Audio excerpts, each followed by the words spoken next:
ಈ ಕ್ಷೇತ್ರದ ಜನರಿಗೆ ಏನ್ ಮಾಡಿದ್ದೀರಾ ನೀವು? ಕುತಂತ್ರಿಗಳು, ನೀವು ಸ್ವಾರ್ಥಿಗಳು, ನೀವು ಕುಚೇಷ್ಟೆ ಮಾಡ್ತಕ್ಕಂಥದ್ದು ನಿಮ್ಮ ರಕ್ತದಲ್ಲಿ ಬಂದಿರತಕ್ಕಂಥದ್ದು.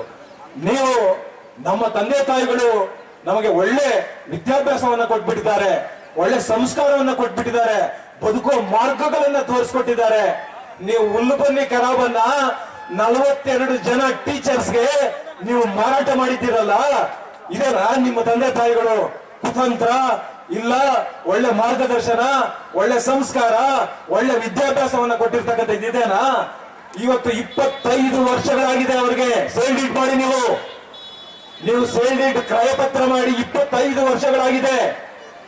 ಇವತ್ತುವರೆಗೂ ಕೂಡ ನೀವು ನಿಮ್ಮ ಹಣ ವಾಪಸ್ ತಗೊಳ್ಳಿ, ಏನೋ ತೊಂದರೆ ಆಗಿದೆ ಅಥವಾ ನಾವೆಲ್ಲೋ ಬಡಾವಣೆ ಮಾಡ್ತಾ ಇದ್ದೀವಿ, ನಿಮ್ಮ ನಿವೇಶನ ತಗೊಳ್ಳಿ ಅಂತ ನಿಮ್ಗೆ ಕನಿಷ್ಠ ಸೌಜನ್ಯ ನಿಮಗೆ ಇಲ್ವಲ್ಲ? ಇದನ್ನ ಏನನ್ಬೇಕು ನಾವು? ಇದು ಕುತಂತ್ರ ಅಲ್ವಾ? ಕುಚೇಷ್ಟೆ ಅಲ್ವಾ? ಇದು ಕುಚೇಷ್ಟೆ ಅಲ್ವಾ? 100 ಸಾರಿ ನಿಮ್ಮ ಆತ್ಮ ವಿಮರ್ಶೆ ಮಾಡ್ಕೊಳ್ಳಿ. ಇವತ್ತು ನೀವು ಸರ್ಕಾರಿ ತೋಪಿನಲ್ಲಿ ಶಾಲಾ ಕಾಲೇಜ್ ನಡೆಸ್ತಾ ಇದ್ದೀರಾ, ನೀವೇನಾದ್ರು ಖರೀದಿ ಮಾಡಿದ್ರಾ? ನಿಮ್ ತಂದೆ ಖರೀದಿ ಮಾಡಿದ್ರಾ? ನೀವು ಖರೀದಿ ಮಾಡಿದ್ರಾ? ಇಲ್ವಲ್ಲ. ಸರ್ಕಾರಿ ತೋಪಿನಲ್ಲಿ ಯಾರಿಗೋ 30 ವರ್ಷಕ್ಕೆ ಲೀಸ್ಗಾದ್ರೆ ನೀವು ಆ ಲೀಸ್ ಹತ್ರ 99 ವರ್ಷಕ್ಕೆ ಲೀಸ್ ಮಾಡ್ಕೊಂತೀರಾ. ಆದ್ರೆ ಇದು ಕಾನೂನಲ್ಲಿ ಇದೆಯಾ? ಆದ್ರೆ ಇವತ್ತು ಅಧಿಕಾರಿಗಳು ಕೂಡ ನಿಮ್ಗೆ ಗುಲಾಮರಾಗಿ ಇವತ್ತು ಕೆಲಸ ಮಾಡ್ತಾ ಇದ್ದಾರೆ. ಇವತ್ತು ತಹಸೀಲ್ದಾರ್ ಇರ್ಬೋದು, AC ಇರ್ಬೋದು, DC ಇರ್ಬೋದು, ಗುಲಾಮರಾಗಿ ಕೆಲಸ ಮಾಡ್ತಾ ಇದ್ದಾರೆ. ನಾನು ಇವತ್ತು ಈ ಎಲ್ಲ ಅಧಿಕಾರಿಗಳಿಗೂ ಕೂಡ ಹೇಳಲಿಕ್ಕೆ ಬಯಸ್ತೇನೆ, ಸಾರ್ವಜನಿಕರ ಹಣದಿಂದ ನಿಮಗೆ ಸಂಬಳ ಕೊಡ್ತಾ ಇರ್ತಕ್ಕಂಥದ್ದು, ನೀವು ಗುಲಾಮರಾಗಿ ಕೆಲಸ ಮಾಡಬಾರ್ದು ಅನ್ನುವಂತ ಒತ್ತಾಯ ಮಾಡ್ತೇನೆ. ನೀವು ಎಲ್ಲ ವಿಚಾರಗಳಲ್ಲಿ ಕೂಡ ಮಂತ್ರಿಗಳು ಹೇಳಿದ್ರು ನೀವೇನೇನ್ ಮಾಡ್ತಾ ಇದ್ದೀರಾ ಅನ್ನುವಂಥದ್ದನ್ನು ಎಳೆಯಾಗಿ ಬಿಚ್ಚಿಡ್ತೇನೆ. ನಿಮ್ಮ ತಾಯಿ ಹೆಸರಲ್ಲಿ ನೀವು ಇವತ್ತೇನು ಮನೆ ಇದ್ದೀರಾ, ಆ ಮನೆಯಲ್ಲಿ, ಆ ಮನೆ ಆವರಣದಲ್ಲಿ ನೀವು ಜಾಗವನ್ನ, ಸರ್ಕಾರಿ ಜಾಗವನ್ನ ಜಿಲ್ಲಾ ಪಂಚಾಯಿತಿಯಲ್ಲಿ ನಿಮ್ಮ ತಾಯಿ ಹೆಸರಲ್ಲಿ ಬಾಡಿಗೆ ತಗೊಂಡಿದ್ದೀರಾ. ಮಾನ ಮರ್ಯಾದೆ ಇಲ್ಲದೆ ಇರ್ತಕ್ಕಂಥವ್ರು ನೀವು. ಮಾನ ಮರ್ಯಾದೆ ಇದೆಯಾ ನಿಮಗೆ? ಇದು ಕುಚೇಷ್ಟೆ ಅನ್ನಲ್ವಾ? ಇದು ಕುತಂತ್ರ ಅನ್ನಲ್ವಾ? ನನ್ನ ಬಗ್ಗೆ ಮಾತನಾಡುವಂತ ನೈತಿಕತೆನೂ ಇಲ್ಲ, ನನ್ನ ಬಗ್ಗೆ ಮಾತನಾಡುವಂತ ಯೋಗ್ಯತೆ ಕೂಡ ನಿಮ್ಮ ಕುಟುಂಬದಲ್ಲಿ ಯಾರಿಗೂ ಇಲ್ಲ ಅನ್ನುವಂತ ಮಾತನ್ನ ಈ ಸಂದರ್ಭದಲ್ಲಿ ನಾನು ಹೇಳಲಿಕ್ಕೆ ನಾನು ಬಯಸ್ತೇನೆ. ನೀವು ಯಾರನ್ನು ಬಿಡ್ತೀರಾ? ಯಾರನ್ನು ಬಿಡೋದಿಲ್ಲ. ಈ ಕ್ಷೇತ್ರದಲ್ಲಿ ಶಾಲಾ ಮಕ್ಕಳಿಗೆ ಅಂತ ಹೇಳಿ ರಿಸರ್ವ್ ಮಾಡಿರ್ತಕ್ಕಂಥ ಜಾಗದಲ್ಲಿ, ಶಾಲಾ ಮಕ್ಕಳಿಗೆ ರಿಸರ್ವ್ ಮಾಡಿರ್ತಕ್ಕಂಥ ಜಾಗದಲ್ಲಿ ನೀವು ಇವತ್ತು ಕೂಡ ಒಂದ್ ಕಡೆ BO ಆಫೀಸ್ ಇದೆ, ಇನ್ನೊಂದ್ ಕಡೆ ಪ್ರೌಢಶಾಲೆ ಇದೆ. ಆದ್ರೆ ಮಧ್ಯದಲ್ಲಿ ನೀವು ಏನ್ ಮಾಡಿದ್ದೀರಾ? ಒಂದು ಸಣ್ಣ ಗುಡಿಯನ್ನ ಕಟ್ಟಿ, ಇವತ್ತು ವಾಣಿಜ್ಯ ಮಳಿಗೆಗಳನ್ನ ಕಟ್ಟಿ ನೀವು ಊಟ ಮಾಡ್ತಾ ಇದ್ದೀರಾ. ನೀವು ಬೆಳಗ್ಗೆ, ಮಧ್ಯಾಹ್ನ, ರಾತ್ರಿ ಊಟ ಮಾಡ್ತಾ ಇರ್ತಕ್ಕಂಥದ್ದು ಪಾಪದ ಹಣ. ಇದು ಕುತಂತ್ರ ಅಲ್ವಾ? ಇದು ಕುಚೇಷ್ಟೆ ಅಲ್ವಾ? ಇದು ನಿಮ್ಮ ಸ್ವಾರ್ಥ ಅಲ್ವಾ? ಈ ಕ್ಷೇತ್ರದ ಜನರಿಗೆ ಏನ್ ಮಾಡಿದ್ದೀರಾ ನೀವು? ಅಭಿವೃದ್ಧಿಯ ನೆಪದಲ್ಲಿ ಎಷ್ಟು ಅಭಿವೃದ್ಧಿ ಮಾಡ್ತೀರಾ? ನಿಮ್ಮ ಕುಟುಂಬಕ್ಕೆ ಅಷ್ಟು ಅಭಿವೃದ್ಧಿ ಆಗ್ಬೇಕು. ನಿಮ್ಮ ಕುಟುಂಬಕ್ಕೆ ಅಷ್ಟು ಸಾರ್ವಜನಿಕರ ಆಸ್ತಿಗಳು ಬೇಕು, ಸರ್ಕಾರಿ ಆಸ್ತಿಗಳು ಬೇಕು. ನಿಮ್ಮನ್ನು ಹೇಳೋರು ಕೇಳೋರಿಲ್ವಾ?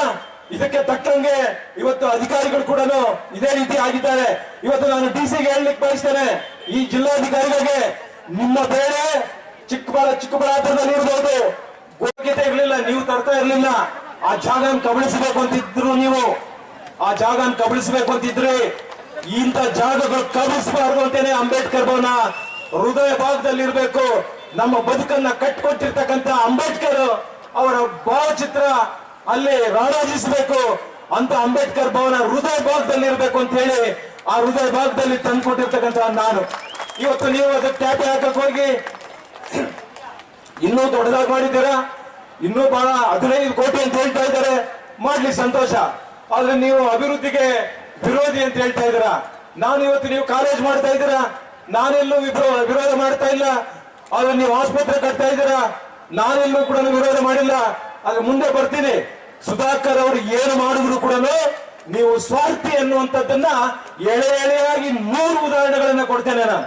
ಒಂದಲ್ಲ, ಎರಡಲ್ಲ, 100 ಉದಾಹರಣೆಗಳನ್ನ ನಾನು ಕೊಡ್ತೇನೆ. ಅಂತ ಸ್ವಾರ್ಥಿ ನೀವು. ಇವತ್ತು ನೀವು ದೊಡ್ಡದಾಗಿ ಮಾಡಿ, ನಮ್ಗೇನ್ ತೊಂದರೆ ಇಲ್ಲ.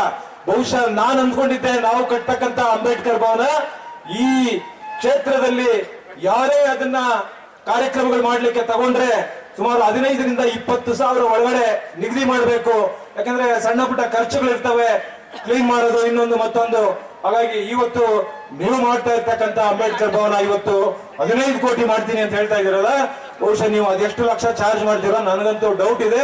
ಆದ್ರೆ ಕಾದ್ ನೋಡ್ತೀವಿ ಏನ್ ಮಾಡ್ಬೇಕಾಗಕ್ಕೆ ಕುಡಿಯೋ ನೀರು ತರಬೇಕು ಅಂತ ಹೇಳಿ. ಯಾಕಂದ್ರೆ ಇಲ್ಲಿ ನಮ್ಮ ಪರಮಶಿವಯ್ಯನವರು 1990ರಲ್ಲಿ ಒಂದು ಆರ್ಟಿಕಲ್ ಬರೆದಿದ್ರು, ಮುಂದಿನ 25-30 ವರ್ಷಗಳಲ್ಲಿ ಬಹಳ ಕುಡಿಯೋ ನೀರಿಗೆ ಅಭಾವ ಬರುತ್ತೆ, ಭೀಕರ ಬರಗಾಲ ಬರುತ್ತೆ ಅಂತ ಹೇಳಿದ್ರು. ಅವರು ಒಂದು ಆರ್ಟಿಕಲ್ ಬರೆದಿದ್ರು. ನೀವೇನ್ ಮಾಡಿದ್ರಿ? ನಿಮ್ಮ ತಂದೆಯವರ ಅಧಿಕಾರದಲ್ಲಿದ್ರು, ನೀವು ಅಧಿಕಾರದಲ್ಲಿದ್ರೆ, ಆದ್ರೆ ನೀವು ಇಂಥ ಒಳ್ಳೆ ಆಲೋಚನೆಯನ್ನ ನೀವು ಮಾಡಲಿಲ್ಲ. ಇದು ಕುತಂತ್ರ ಅಲ್ವಾ? ಇದು ಕುಚೇಷ್ಟೆ ಅಲ್ವಾ? ಇದು ಕುತಂತ್ರ ಅಲ್ವಾ? ಇದು ಕುಚೇಷ್ಟೆ ಅಲ್ವಾ ಅಂತ ನೀವು ಯೋಚನೆ ಮಾಡಬೇಕು.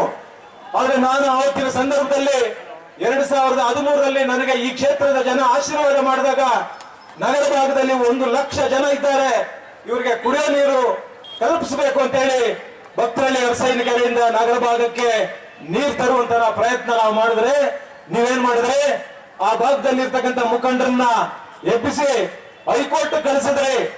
ಹೈಕೋರ್ಟ್ ಅಲ್ಲಿ ನೀವು ದಾವೆ ಹಾಕಿದ್ರಿ, ಹೈಕೋರ್ಟ್ ನಿಮಗೆ ಚೀಮಾರಿ ಹಾಕ್ತು. ಕುಡಿಯೋ ನೀರಲ್ಲಿ ರಾಜಕೀಯ ಮಾಡಬಾರ್ದು ಅಂತ ಹೇಳಿ ನಿಮ್ಮ ಏನೋ ಒಂದು ದಾವೆ ಹಾಕಿದ್ರಿ, ಡಿಸ್ಮಿಸ್ ಮಾಡಿದ್ರು, ನಿಮಗೆ ಚೀಮಾರಿ ಹಾಕಿದ್ರು. ನೀವು ಅರ್ಥ ಮಾಡ್ಕೊಬೇಕು, ಇದು ಕುಚೇಷ್ಟೆ, ಇದು ಕುತಂತ್ರ ಅನ್ನುವಂಥದ್ದನ್ನ ಈ ಕ್ಷೇತ್ರದ ಜನರು, ನಗರ ಭಾಗದಲ್ಲಿರ್ತಕ್ಕಂಥ ಜನರು ಇವತ್ತು ಅರ್ಥ ಮಾಡ್ಕೊಬೇಕು. ನೀವು 2004ರಿಂದ ನೀವು 13ವರೆಗೆ ನೀವು ಶಾಸಕರಾಗಿದ್ರಿ. ಯಾಕೆ ನೀವು ಅಂಬೇಡ್ಕರ್ ಭವನ ಇಲ್ಲಿ ಮಾಡ್ಲಿಕ್ಕೆ ನಿಮಗೆ ಯೋಗ್ಯತೆ ಇರಲಿಲ್ಲ? ಅಂಬೇಡ್ಕರ್ ಭವನ ಇಲ್ಲಿ ತರಲಿಕ್ಕೆ ನಿಮಗೆ ಯೋಗ್ಯತೆ ಇರಲಿಲ್ವಾ? ಆದ್ರೆ ಅಂಬೇಡ್ಕರ್ ಅಂತ ಹೇಳಿದ್ರೆ ನೀವು ಊರಿಂದ ಹೊರಗಿರಬೇಕು ಅನ್ನುವಂತ ವಿಕೃತ ಮನಸ್ಸಿರ್ತಕ್ಕಂಥ ನೀವು ಶಾಸಕರು, ನೀವು ಮಂತ್ರಿಗಳು ಅನ್ನುವಂತ ಘಂಟಾಘೋಷವಾಗಿ ಇವತ್ತು ನಾನು ಹೇಳಲಿಕ್ಕೆ ನಾನು ಬಯಸ್ತೇನೆ. ಇವತ್ತು ನಿಮ್ಗೆ ಯೋಗ್ಯತೆ ಇರಲಿಲ್ಲ.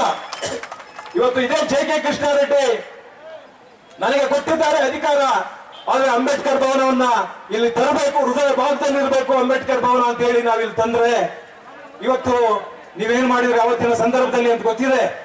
ಮಿಸ್ಟರ್ ಸುಧಾಕರ್, ಆವತ್ತು ನಿಮ್ಮ ಜೊತೆಯಲ್ಲಿದ್ರು ಒಬ್ರು ST ಸಮುದಾಯದ ಮುಖಂಡರು, ಆದ್ರೆ ಇವತ್ತು ನಿಮ್ ಜೊತೆಯಲ್ಲಿ ಇಲ್ಲ. ಅವ್ರು ಹೇಳ್ತಾರೆ, ಏನ್ ಹೇಳ್ತಾರೆ ಗೊತ್ತಾ?